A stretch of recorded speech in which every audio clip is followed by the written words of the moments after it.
Hey YouTube, I have a very important announcement. I got a haircut.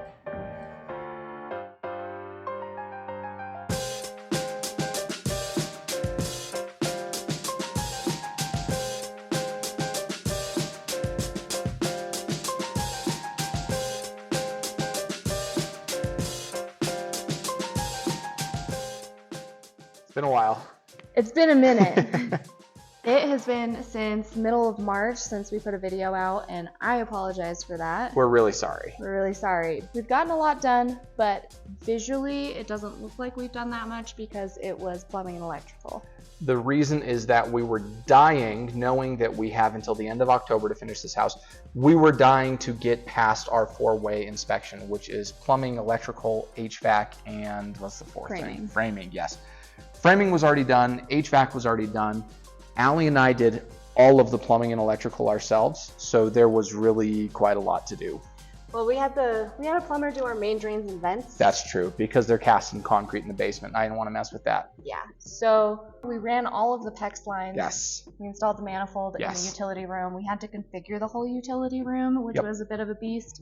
And in the last 2 months, we had to learn how to be electricians. We had to learn a million things. We had to learn so many things, which really slowed us down. But we had our friend who's an electrical engineer design our electrical plan and tell us what kind of wires to use where for what. And then we just had to figure out how to run all of them. He sized us, he did the panel schedules, and I asked him a million questions about what I am allowed and not allowed to do. So we had to learn many things. We had to learn to be plumbers, we had to learn to be electricians, and we have some complicated electrical too. We've got hot tub wired in, we have a steam shower, we have tankless water heater, we have a tanked water heater that is electric. So many things, and we got it all done in the last couple of months, and we are now more or less on track to finish on time. So it's been a crunch.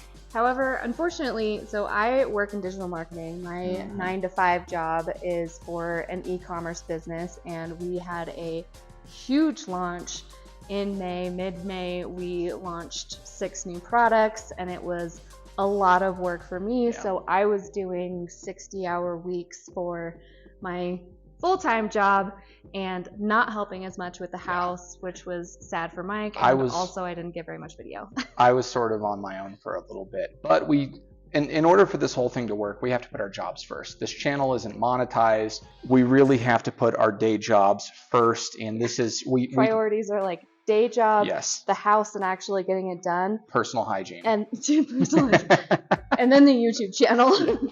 Yeah. So Allie was doing her thing, working long hours. We always talk about how we have 9-to-5s, and then the house is our 5 to 9 plus weekends. And that's really true. It's been full steam ahead. I don't know how many hours in total we work a week. It's a lot. Between making the videos, doing research for the construction itself, ordering materials, doing our day jobs, actually building the house, which feels like the smallest part of it all, like the execution part. Takes less time in certain circumstances, like the low water pressure situation. I had to do a bunch of research to figure that out.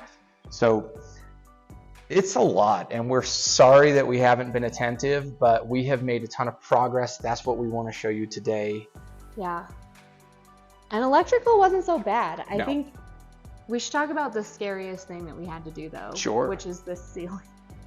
I don't know if you can see the actual ceiling in this shot that we're in right now, but we had to rent giant scaffolding. We had purchased our own scaffolding from Home Depot, but it's only, what is it, like 3 feet wide? It's not very wide, and the manufacturer's book, their online documents said that you can stack these things 3 layers high. You can stand on top of the 3rd layer with the guardrails if you have outriggers, and it's all good. When I got up there, it was the sketchiest thing upon which I have ever stood. I hated it. We said no, took it down the next day, rented big scaffolds.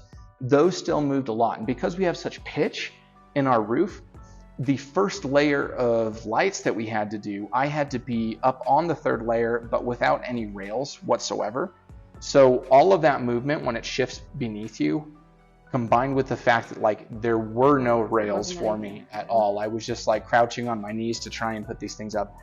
It was very sketchy. I really didn't enjoy it. Yeah, we had to have a sit down and think about Is this what are we worth going it? to do? Is it worth it? Yeah. And should we just try to get a contractor? What does a broken leg cost me? You know, compared to we could some find an electrical guy. electrician to just come up and put the recessed lights in the ceiling. I was just on the tippy top of the scary castle. It is really, really, really frightening. I just put up one light and I'm rather unhappy right now and I don't want to go back up. It was very intense watching him up there. I was frightening. Very nervous, and the whole thing is like creaking. It's like if you were standing on a tall, tall ladder and you had the sense that it was just about to give way underneath you all the time. Not super pumped right now. Morale is low, if I'm honest. It's really scary. We were worried about how much time it would take to actually get somebody to come up here, and there's just not very many. We're in a very remote location, so there's just not a whole lot of contractors available. So we figured it out like everything else. We figured it out. We pivoted a little bit. We added the guardrails, and we were very careful. And Mike was never allowed to be up there when I wasn't in the house, so that if he fell down, I could call 911. And I don't think I can say that I was ever comfortable up there, because it's kind of a monstrosity. If we back up and we look at this, the center of the room is 30 feet above the ground beneath my feet. So it really is quite high to be up on a step stool on top of scaffolds trying to do stuff. Hanging the ceiling fans isn't going to be great. But our very good news is that after all of the work that we have done in the last few months, we passed inspection. We passed. We thought for sure that he was going to come and find a million little things, and we were just going to have a list, and we or heaven forbid that. a big expensive thing. Can you imagine if we had to like reconfigure the utility room? It would have been a huge nightmare. So we were really worried about it, and we had him scheduled for a couple Fridays ago. He had some kind of emergency and had to leave town, so he didn't come. So then we had a week of not really having anything planned to be working on, because we were planning on fixing whatever he called out. So we got very, very detailed. We made sure that everything had nail plates and that all of the wires were nice and pinned in place, and we double checked all the blocking for towel rods and for mirrors and for anything that we might want in the future. And we went over every inch of the plumbing. We actually pressurized it to make sure that it wasn't going to leak prior to our test. And then we even took the time to sweep out the whole house. Yep. We got everything out of the way. All of our tools got put up in the garage so that there's nothing in the way for insulation, which is going to be happening soon. Yeah. So he came in and did a walkthrough, and he was like, wow, you did a really good job. Like, this is looking great. And we were like, thanks. What do we need to fix? Knowing, of course, that everybody fails their four-way. Everybody fails their four-way. It's the, you might think that if you're having a home built and your four-way fails the first time, that the builder is bad or your contractor is bad. That's not true. The inspector's job is to find something. Yeah. To make sure that your house is safe. They're supposed to look over everything. And I know that all inspections aren't the same, and maybe they took it easy on us because we're owner builders and we're like doing our best. But he told us to do one thing, and that thing didn't even fail us. He said, I'm going to pass you, and I would like you to do this one thing. And it was to add some insulation for a fire break, some rock wool above one of our ducting runs that's vertical. We have a ducting run that goes vertical, and then it stops and it goes horizontal, and above in that little pocket above the horizontal bit, we need to shove some rock wool It's up more in there. than 10 feet, so it needs to have a fire break, and that makes perfect sense. Yeah. And that was it. But that was it. And we and passed. That's like, yeah, we'll buy the rock wool tomorrow. And he just wanted us to send him a photo once we've done it. Yeah. So.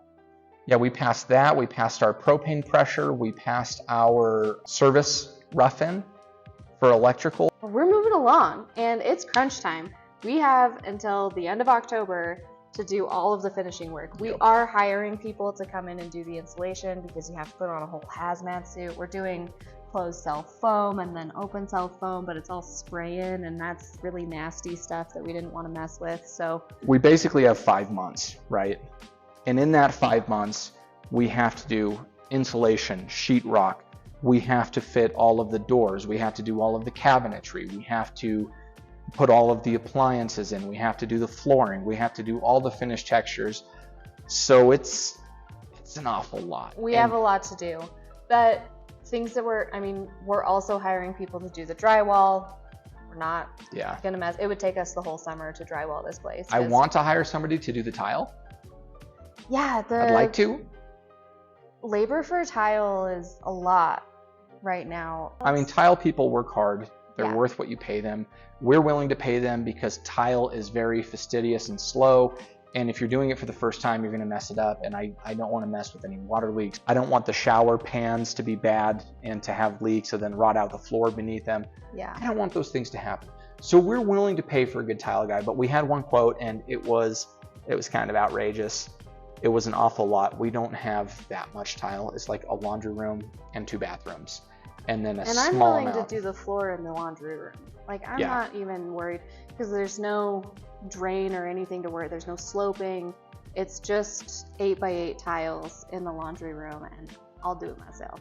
Yeah. And we're gonna do the flooring. We're going to do all the finished carpentry. I've got to get a handrail. There's a mountain of work yet to be done, and this is a big milestone, and it means that we can kind of full steam ahead, but there's a ton. It's gonna take everything we've got to get this done by the end of October, I think, maybe some more.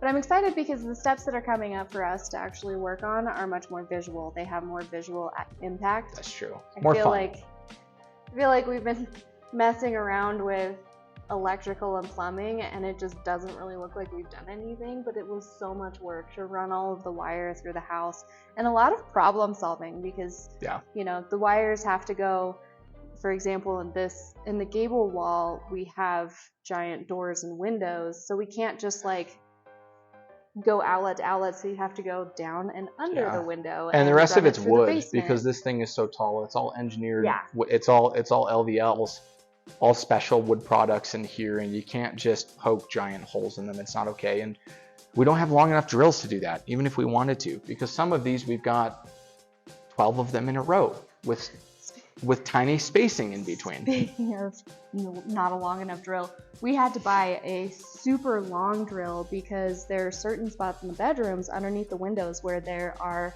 trimmer studs underneath windows and then king studs. So we'll have and then there are places with there, 6 2x6s sandwiched. 6 2x6s all together, and then another one that's just a few inches away to get that 16 on center. So it's it was really difficult to get wires through, but we did it. We figured it out. It was a lot of just problem solving. I broke some drill bits. I broke some adapters for drill bits. Wore out so many drill bits. We did, yes. We wore out a lot of drill bits. We have a lot to show you. We did many things, and hopefully what you see today makes up for the lack of content in the last few months. I know mostly it's old friends. There's a handful of new friends who are watching this, but mostly friends and family. Mostly friends and family. Sorry, guys. Sorry to let you down. We've been on the struggle bus a little bit the last couple of months. We'll try to be more consistent going forward. My work should slow down a litle bit now. And the snow's gone. So that's like 2 hours a day I get back. We're not spending 2 hours a day pushing snow around anymore, so that's a time saver. Yep.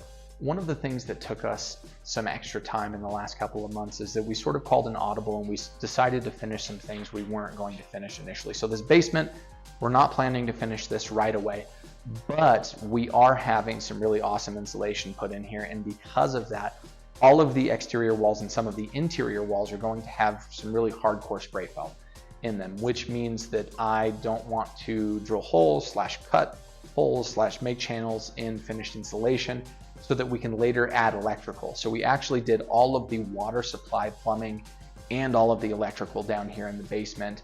We're good to go. We have indoor, outdoor outlets. We have all of the lighting, smoke detectors, everything that we're going to want to have in finished guys is roughed in down here. So whenever we do get around to it, it'll be a little faster. That's nice, but more importantly, we won't have to go cut up a bunch of other good work to get it in. So we got some help from our friends. I think we showed you that we had framed in this tub. We did get it set. It is mortared in so that it is supported from underneath. We ended up building a little frame for the feet and then put some mortar in so that it's nice and solid when you step in. There won't be any creaking or anything like that. And then we wired in and plumbed in the steam generator. So over here we have a copper pipe coming in, steam coming out right there, and then the actual control for the steam generator is going to be right here, so you can sit on the little shower bench and be steaming, and you can turn it on or off right here, control it, and it has the temperature sensor in it as well, so it needed to be in the shower.